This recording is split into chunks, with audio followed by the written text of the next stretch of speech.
Hello friends, जय हिंद जय भारत। आज हम देखेंगे सड़क दुर्घटना कम करने के तरीके। रोड अकस्मात में 70% लोगों की जान तेज गति से गाड़ी चलाने की वजह से जाती है। तो विभिन्न सड़कों पर निर्धारित गति सीमा में ही वाहन चलाइए और हमेशा याद रखें कि गति रोमांच तो देती है लेकिन जानलेवा भी होती है।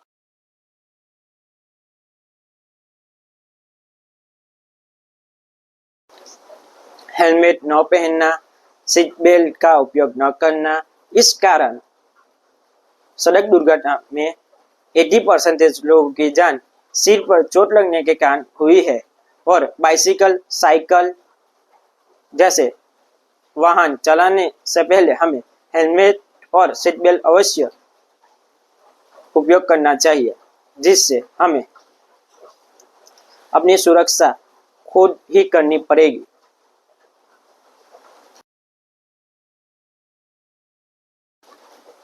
हेलमेट और सीट बेल्ट पहनने से जानलेवा दुर्घटना का जोखिम कम हो जाता है।